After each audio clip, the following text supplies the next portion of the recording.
Hey everybody, welcome back to another episode of Helmets of the World. I'm Mike B, and today we're going to be taking a look at an M1 clone that is actually very unique and very commonly mistaken for another M1 clone.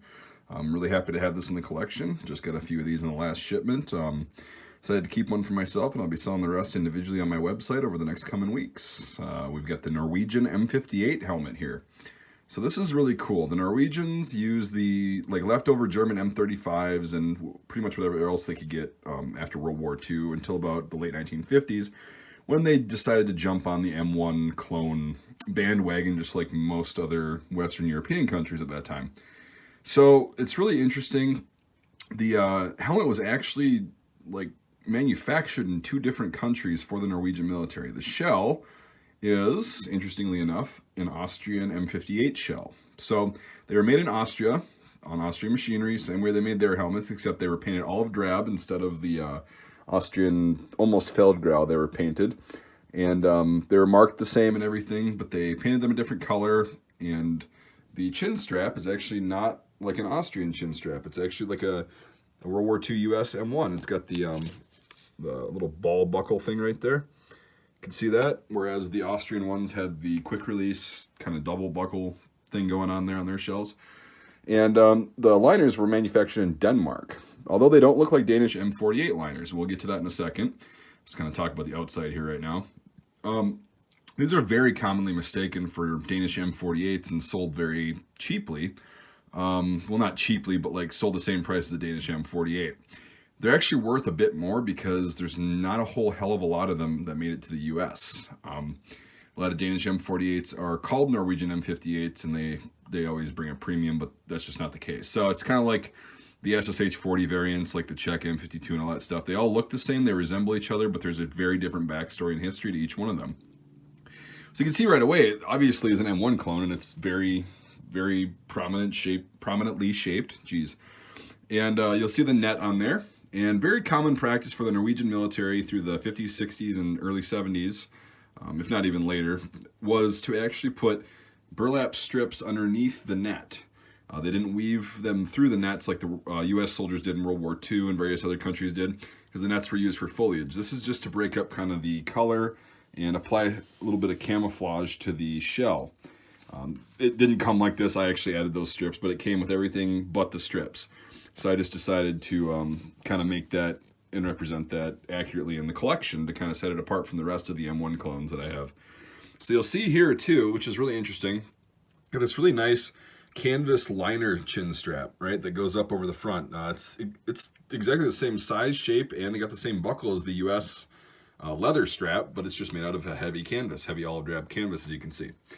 So this net's in okay shape. I like used stuff, but even though the rest of the helmet's mint, the net seems to have had storage take a toll on it.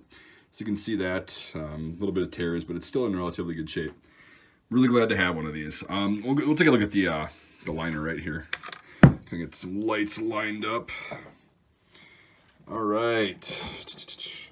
So you can see that it's just the World War II US style, the Rodel or whatever style. Sorry about the thumb or the finger. Trying to make the light work. And yeah, so it's pretty much like a World War II US liner.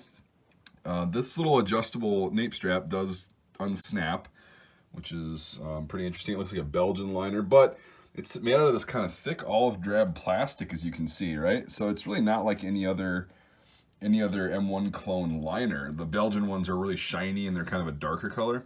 So that's one way you can tell you've got a Norwegian M58 helmet instead of a Danish M48 or a Belgian M51. God, there's so many M's in here, right? These are just collector nomenclatures. It's just kind of when they started using them and such. But yeah, you can see that it's got the same kind of sweatband. It's the HBT material. I think that might be the manufacturer. It's got the Nordic AE. I don't know what that character's called, but whatever. Here, I'll go ahead and actually take this liner out to show you.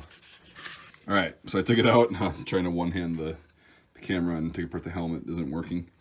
So yeah, you get the hole in the front, just like the U.S. World War II liner. A lot of the clones wouldn't have had that hole.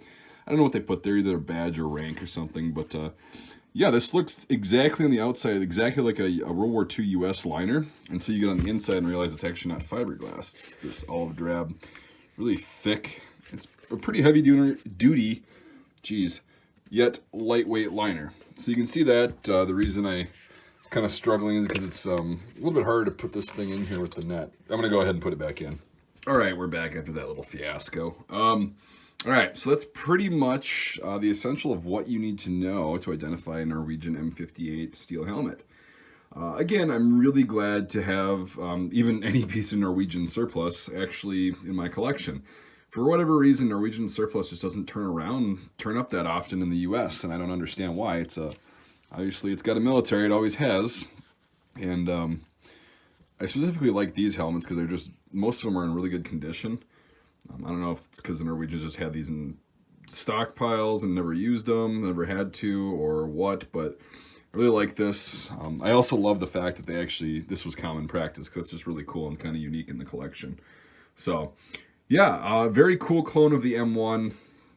It's very unique, and again, Norwegian surplus is always cool. So, yeah, thanks for watching. This video is rather short because it's yet another M1 clone, but it's kind of from a different country. I actually don't think I have a Norwegian helmet yet, so pretty interesting. Yeah, so thanks for watching, everybody. If you're not a subscriber yet, you should definitely become one by hitting that subscribe button. Also give this video a thumbs up, and if you really want to be cool, become a supporter of my Patreon, which is in the description. You can click on there. You get exclusive access to videos that I don't post on YouTube. My patrons make it possible for me to actually get stuff like this, get ammunition, get targets to go out and do ballistic tests on other helmets and stuff, and do shooting videos and kind of learn about new weapons, firearms, equipment, etc., etc. So if you become a patron on there, it's minimum of $1 a month. That's $12 a year. It's like getting a super expensive beer at a hipster bar. So yeah, if you consider supporting me on there, that'd be fantastic, because it allows this channel to kind of keep going forward. Thanks to all my current patrons. You guys are awesome. I really appreciate it. And we have a little surprise for a new playlist idea that we'll be doing. And if you become a patron, you can actually contribute and kind of, have your idea made into a video on there. So yeah, that's definitely worth looking at. All right, I'll quit doing the shameless plug. So yeah, thanks for watching, everybody. I hope you learned something. If you got any questions, you can go on my Facebook page. If you don't want to become a patron, go on my Facebook page and just ask it on there. Yeah, thanks for watching, everybody. I appreciate it, and we'll see you on the next video.